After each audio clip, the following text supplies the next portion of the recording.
Tonight on Reporting Scotland, a man is arrested after allegedly walking into the country's largest hospital armed with a crossbow. Police were called to the Queen Elizabeth University Hospital in Glasgow this morning. No one was injured. Also tonight, reports of violence against teachers in Aberdeen schools is up by a quarter, a year after an action plan was launched to tackle the problem. The cost of energy will fall from July, but many people, like Mary, are already in debt. The most I'll have on is my fridge freezer and maybe my telly. So the bills I was getting in were astronomical. Coming up in the sport, Motherwell are on the hunt for a new manager, and we'll look ahead to a big weekend of cup finals.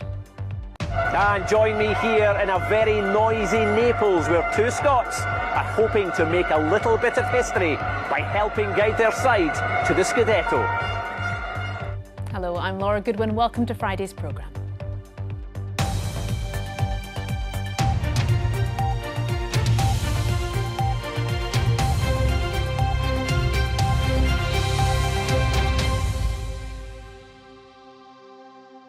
Allegedly entering one of the country's biggest and busiest hospitals armed with a crossbow.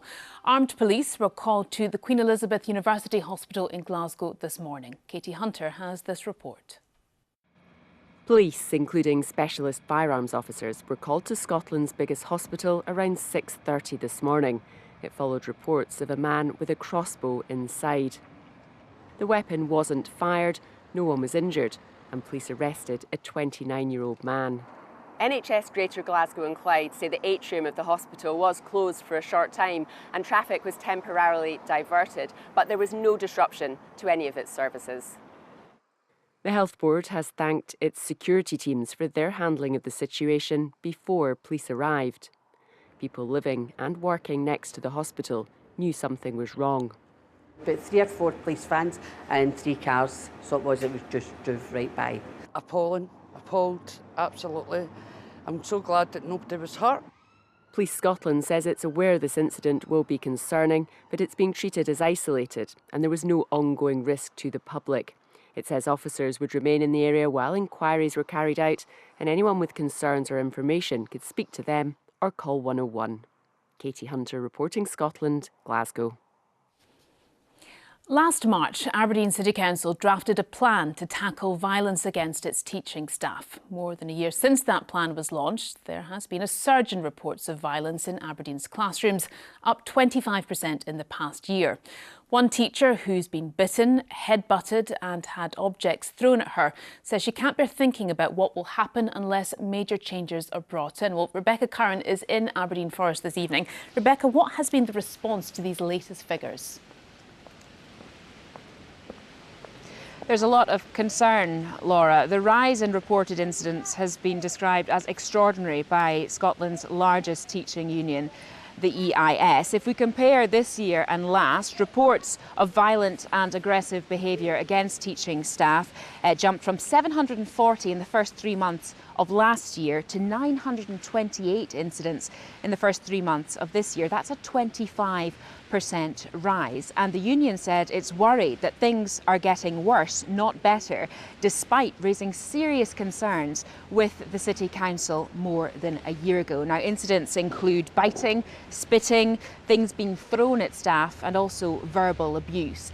I spoke to one Aberdeen primary school teacher today. She works with children with additional support needs. She says there are violent incidents on a daily basis. She's been hit, bitten and headbutted, and sometimes she says that the incidents last for quite a long time, so she's left physically and mentally exhausted. We've changed her voice in order to protect her identity.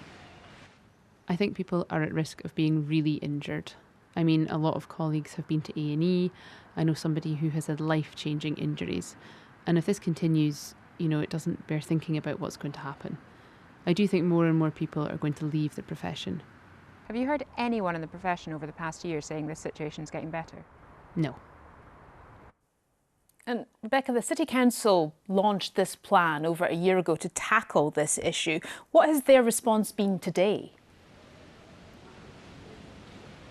Well, the local authority says that it's now meeting with unions every 2 weeks to discuss this issue. It says it's trying to support staff, but also trying to identify the underlying causes of why children are violent in the classroom. The Scottish Government says it's providing support at a national level because, of course, this is not just an Aberdeen problem. These figures today are merely a snapshot. We've heard from teachers and teaching unions that this is a widespread problem across Scotland. And the Scottish Government has launched its own action plan. We're also expecting it to publish updated guidance on the consequences that children should face if they are violent in the classroom. We're expecting that guidance to be published before the summer. And I think that teachers across Scotland will be really interested to see what it says.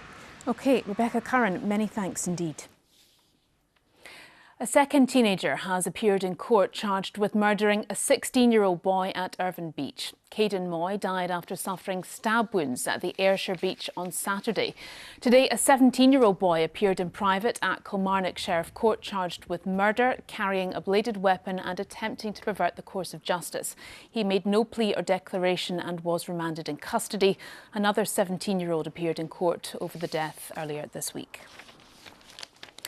Energy prices will be lowered from the start of July, meaning the average home will be paying around £129 a year less on their bills. The cap is set every 3 months and determines how much suppliers can charge us for each unit of gas and electricity.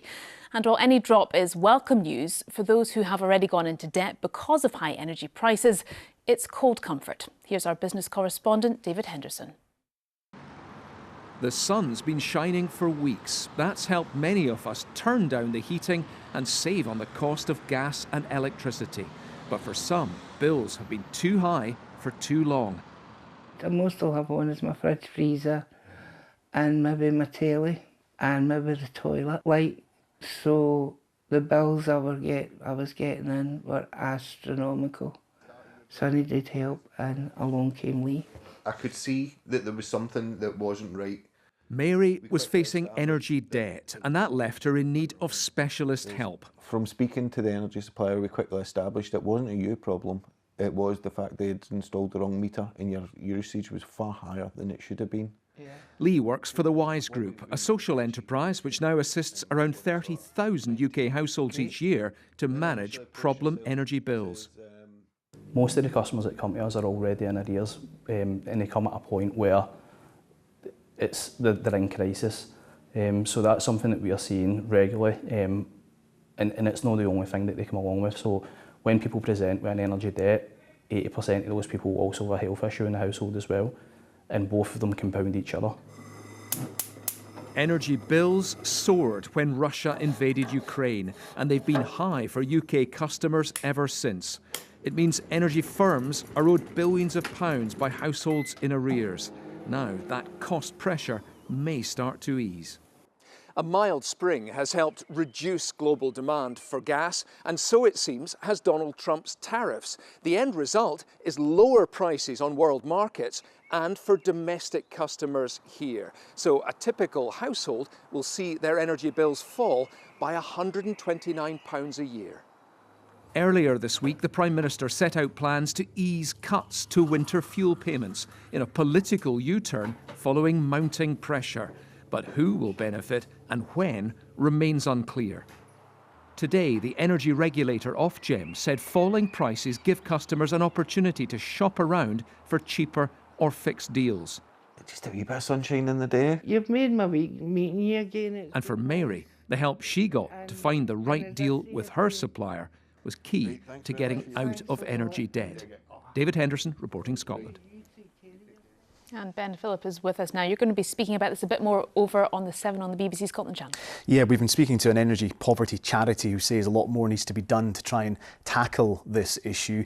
Later in the programme, we'll also be catching up with Ewan McGregor, who is about to embark on another motorbike adventure, this time through Europe. But we're on straight after you on the BBC Scotland channel. Looking forward to it. Thank you very much, Ben. Some of the day's other stories now. A man has been attacked by a masked gang outside a house in Edinburgh in the latest hit in an escalating gangland feud. 4 or 5 men emerged from a grey Land Rover Discovery and slashed the 54-year-old victim on Pitcairn Grove on Thursday night. It's the third incident at the property after the front door was deliberately set on fire last month and 2 vehicles torched earlier this month. Police say the attempted murder was linked to a series of assaults, shootings and firebombings across Glasgow and Edinburgh since March. Livingston FC's chief executive says a fan accused of spitting on a Ross County coach will be given a lifetime ban. Both clubs have condemned the behaviour, which occurred at the end of last night's Premiership playoff in West Lothian. Police say they're carrying out inquiries into the incident. A mother has appealed for her son to return home safely more than 2 weeks after he went missing near Falkirk. 19-year-old Cole Cooper was last seen at around 7:30 in the evening of the 7th of May on the Glasgow-Kilsyth Road in his home village of Banknock. Members of the community have helped with the search and police have used a helicopter and drones in a bid to spot him. Now, cruise ships are big business for the port of Cromarty Firth. Last year, it welcomed around 100 cruise ships carrying more than 200,000 passengers.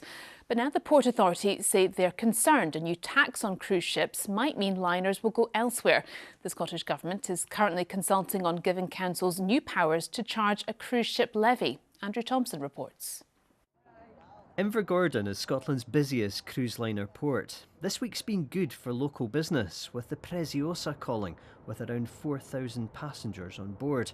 However, there's concern here about the proposed cruise ship tax.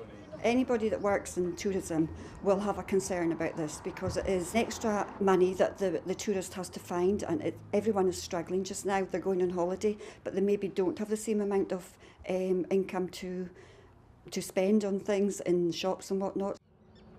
The operators of the port say that if the proposed cruise ship levy is set at £5 per passenger, the financial burden could make 1 in 10 ships go elsewhere, potentially taking millions of pounds out of the local economy. A lot of the work around the cruise industry is seasonal work. It's people working in shops, it's taxi drivers, it's tour guides who often make their money in the summer. You know, this is a great addition to the local economy. It's those people that are likely to suffer the most from a levy such as this. But not everyone thinks a tax would be a bad idea, including some cruise ship passengers. When you come in Spain, you go in a hotel, you pay taxes. So why not on a cruise ship? It's not a big amount. Me as a tourist, I'm totally fine with it. Highland Council says cruise ship passengers can put significant pressure on local infrastructure and services, and councillors are being urged to back the planned tax at a meeting next week. I think what often happens when people hear the word levy, there's a knee-jerk reaction. And in this case, I would say that the Cromarty Firth Port Authority need to consider whether they're crying wolf or not, because at the end of the day, this is just going out for a consultation. It's very early stage. Andrew Thompson, reporting Scotland, Invergordon. Pop star Ollie Murs has apologised to fans after he had to abruptly halt his Glasgow show last night. The singer was forced to leave the stage at the OVO Hydro after just 20 minutes due to ill health. Here's our arts correspondent, Pauline McLean.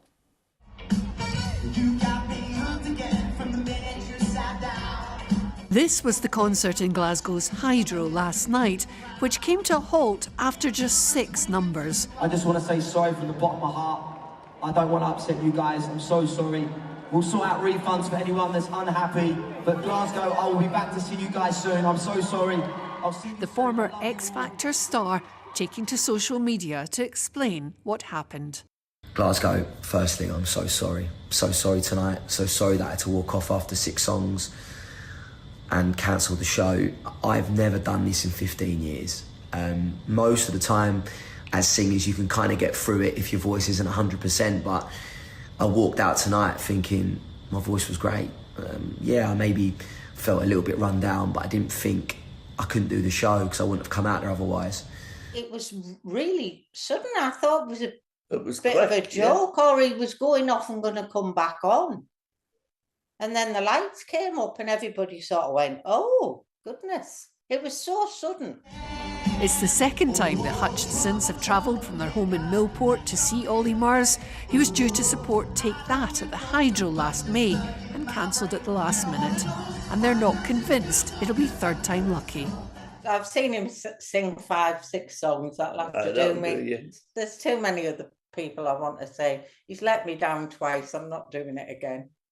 And fans in Manchester and Birmingham will also have to wait. Both concerts cancelled there over the weekend following the diagnosis of a respiratory infection, which requires him to rest his voice for the next 48 hours.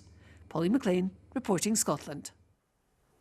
Well, Lewis is here with tonight's sport. Certainly am. A big weekend. We say that a lot, but it really is this time. This one in particular. In Italy, it's going to be a massive night. There's obviously the cup finals as well, but that's not where we're starting tonight, Laura. Thanks very much. Take it away. A wee teaser there for you. Yes, hello there. We start tonight with some surprising news from Motherwell, who are searching for a new manager after announcing that Michael Wimmer has left the club following just 12 games in charge.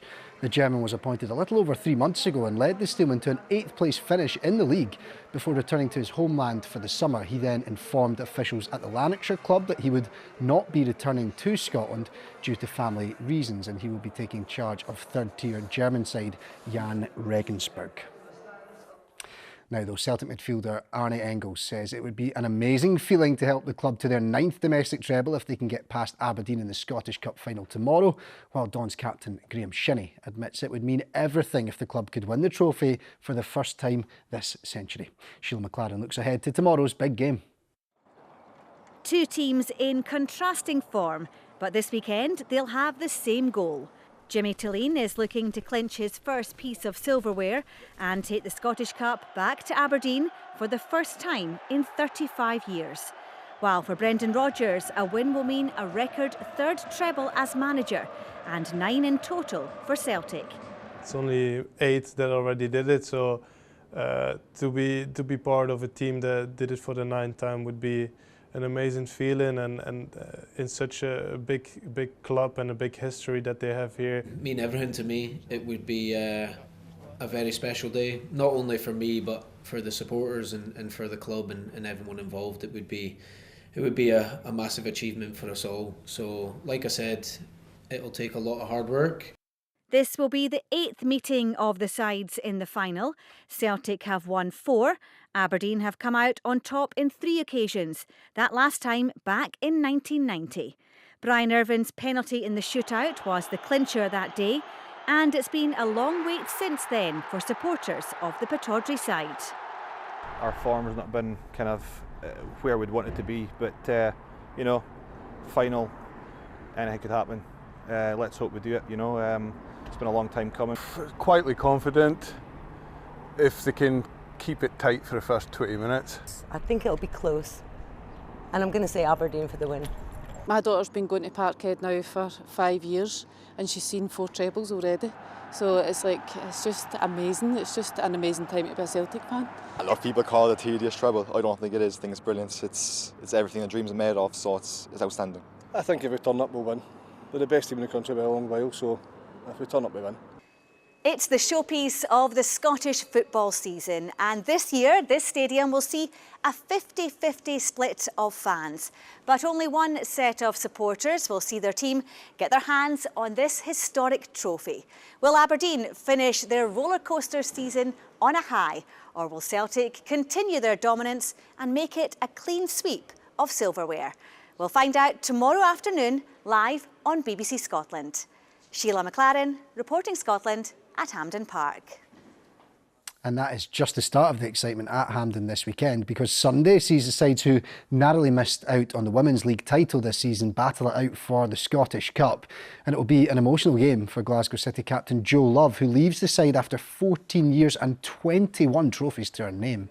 City finished second in the league but face third-placed Rangers, who are looking to bounce back after a disappointing final day defeat to league champions Hibs.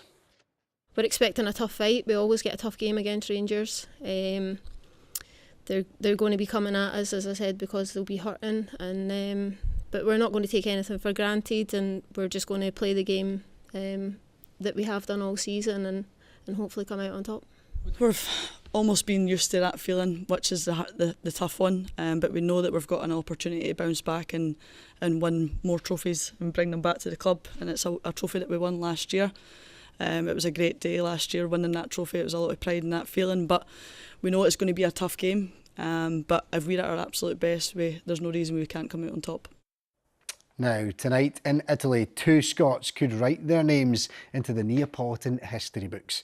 Napoli midfielders Scott McTominay and Billy Gilmore are already heroes in the city since moving there in the summer, and now, after a remarkable season, they find themselves just 1 game away from clinching the title, the Scudetto.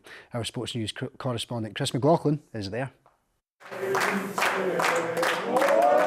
10 a.m. in a supporters' club in Naples. Pyrotechnics and chants before breakfast, all part of the culture here.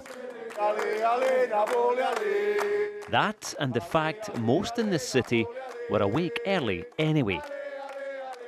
I couldn't sleep because of the tension. I'm quite nervous. He's not the only one. Today is the day Naples has been waiting for. The Scudetto is within touching distance, and 2 Scots have played a key role. Gilmore, McTominay, tell me about them. We are very lucky to have them in our team. Now they are Neapolitan at all. We love them and we hope they will love us. Indeed, they do, and it's little wonder. Napoli just need a win tonight against Cagliari, but Inter are snapping at their heels, just a point behind. McTominay in particular is hero worshipped here. His 11 goals this season and his newfound love for the city has earned him a new nickname. Can you explain McFratima to me? That was an incredible joke by Mazzocchi. He's our player and he's from here, he's Neapolitan, and Fratima is brother, so McFratima, McBrother. The McBrothers have settled into their new club and their new life here in a city where football is like a religion. In one square in particular, there's even a shrine to McFratima. Having 2 Scottish players here means you have 2 Scottish fire. You have the Scottish intensity, you have the Scottish courage, and when you have 2 players like this in your team, you can just be happy to have them. So how long have you been here? Some have even made the journey from home to soak it all up. We've been taken in as a brother, Nick Fratham. Yeah, it's been great. We've had loads of comments, loads of people kind of cheering us, welcoming us in, Viva Scotland, all that sort of thing, so it's been really great.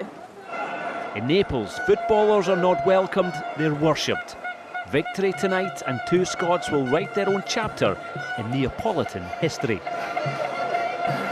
Well, we are just over an hour to kick off here, and the noise, the colour, just the expectation is a real assault on the senses. Now, for those who are not in the stadium, they are here on the streets. 400,000 people actually applied to get into this match. I will wager that everyone in Naples is either in that stadium this evening or here on the streets. People talk about football being more than just sport, and when you are here, you can really sense that. Now, in terms of whether or not they should do this evening, the Neapolitans are very superstitious. They don't like to make predictions.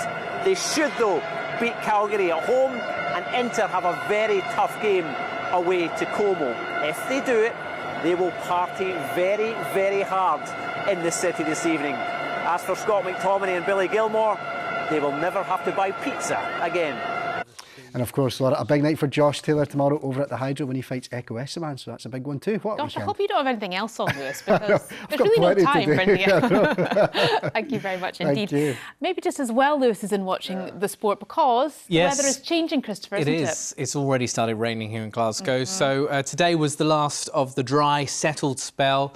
Lots of pictures, though, coming to us once again of sunshine and blue sky. Let's take a look at the forecast, what's coming up, because, as Laura suggested, there is a change on the way. But today was pretty decent. Sunshine and blue sky, lots of pictures from our weather watchers. Thanks for those. But we will be exchanging the parasols for umbrellas.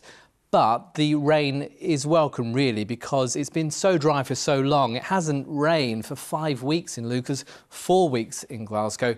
but the rain is on the way. There it is on the satellite and radar picture, moving in off the Atlantic. A warm front sending rain across the country through the next few hours. So this is the forecast through the course of this evening and overnight. That band of rain working its way east and northeastwards across the country, and the winds fairly blustery with it at times too.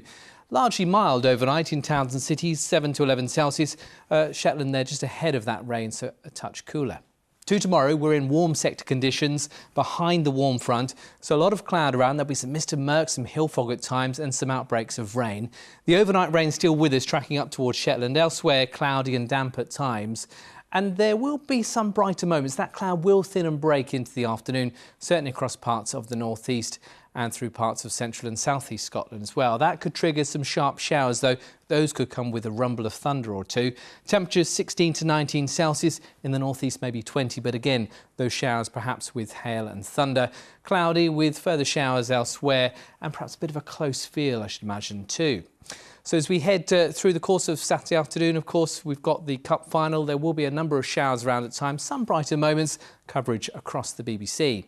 Through the course of Saturday evening, we've got another band of wet weather working its way northwards. Again, some thundery downpours within that, a real good dose of wet weather, and the winds beginning to ramp up too. Another mild night, but certainly a wet and increasingly windy one. So for Sunday, we've got some heavy rain first thing working its way northwards, and then it's a blustery picture with frequent showers, some brighter moments in between them and a cool feel. Temperatures by afternoon around about 12 to 15 Celsius, which is not far off average really for the time of year. And then next week, we've got the jet stream in a fairly sort of flat pattern running across the Atlantic, and that will help deliver areas of low pressure to our shores. That means a rather unsettled outlook. So not only this weekend, but into next week too. Showers or longer spells of rain at times, 1 or 2 brighter moments and average temperatures. That's the forecast for now. Oh well, the ground needs it, doesn't it, Christopher? It does. Thank you very much. Now, tonight's main news again. A man has been arrested after entering the country's biggest hospital armed with a crossbow. Armed police were called to the Queen Elizabeth University Hospital in Glasgow this morning. And that is where we leave you for the moment. I'll be here with your late news at around 10:30. But until then, from everyone on the team, do enjoy the rest of your evening. Bye-bye.